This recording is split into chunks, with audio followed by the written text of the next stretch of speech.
very simple. Fire every Democrat. As bad as the Republicans are, they're the only hope we have. Because come November, if Harry Reid and the other despots are not thrown a big message, if they don't lose control of the Senate, they retain control of the Senate, and God forbid they gain seats in the House, you may as well pack your bags and leave, because there's not a socialist nation in this world that I know of that's any worse than what they're going to do here. If you think that the taxation now at 47 or 49% of your federal income tax is high, wait until it's 80%. If you think California is bad now with 13% of your income taxed by Jerry Brown in order to appease the illegitimate unions, wait until he makes it 20% state taxes. What are you going to do when these criminals steal 90% of your income and tell you, well, that's what was done in the 50s? That's only fair, to take 90% of your income. Tell me what this country will look like in 10 years if these illegitimate despots on the left continue their war against the middle class. You cannot vote for one Democrat and expect anything to change. They are almost demonic in their diabolical desire to destroy the nation. Now, it may not even be their original intent. That's something you have to understand. It's taken on a snowball effect from Obama and the four horsewomen of the apocalypse down. They started a snowball going, and they almost can't stop it themselves. It's gotten worse, and it's going to get worse yet. I promise you it's going to get worse. I promise you that this despot will do things you can't even imagine, and he will do them very quickly, and it'll catch you off guard, and you'll feel like giving up. You can't give up. I'm asking you all to hang in there until November, when finally this dictatorship gives you a chance to have a moment of democracy. As I've said to you before, we do not live in a democracy. We live in a dictatorship punctuated by little spurts of democracy which occur every few years. Well, your turn will come in November. It's the only chance you're going to have to show a slight bit of freedom and a slight bit of power. Right now you have no power. You are powerless, because we do not even have the system that they have in nations where there's a parliamentary system. If we had a parliamentary system, there could be a vote of no confidence yesterday, and Obama could be thrown out of office. But he knows that he lives in a dictatorship. He knows that he seized the power, and his minions know that, and they're trying to do everything they can as quickly as they can while they have this absolute power.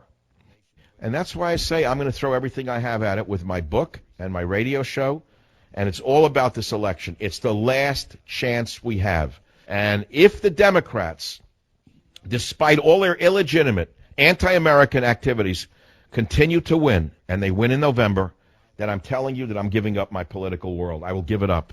I may stay on the radio, but I won't do politics. There's no point to it.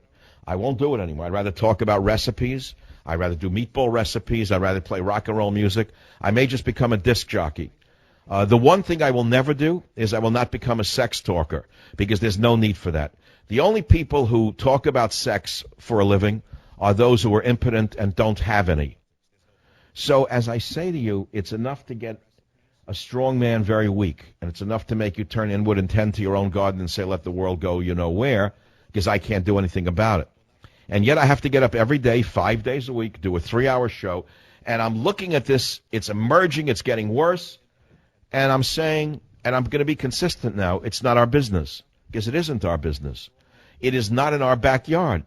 It's in the backyard of Jordan. It's in the backyard of Israel. It's in the backyard of Saudi Arabia. It's in the backyard of Lebanon. It's in the backyard of Turkey.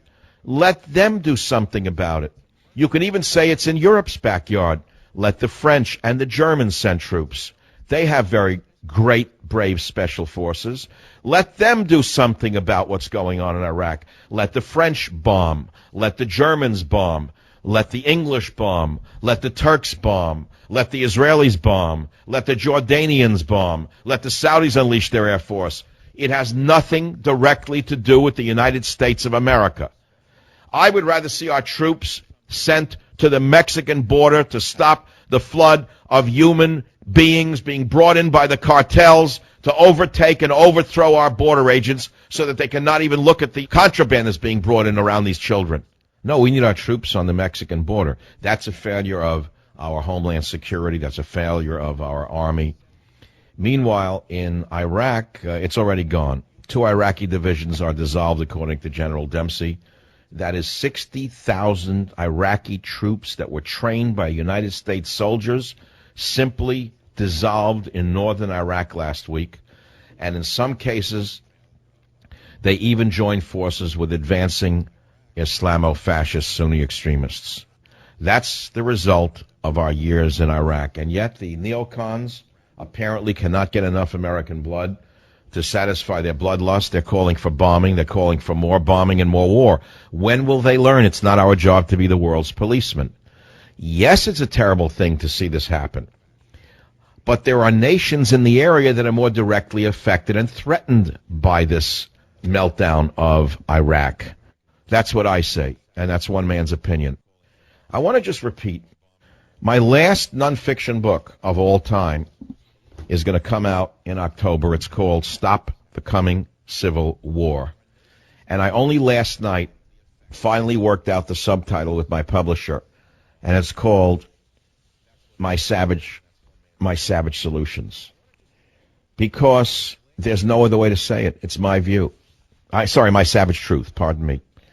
It's called Stop the Coming Civil War. Notice the emphasis on the word stop. Because I fear this country is being driven to insurrection, and I think it's being driven to insurrection on purpose. And I believe that governments before and governments after want insurrection in order to gain control over a population.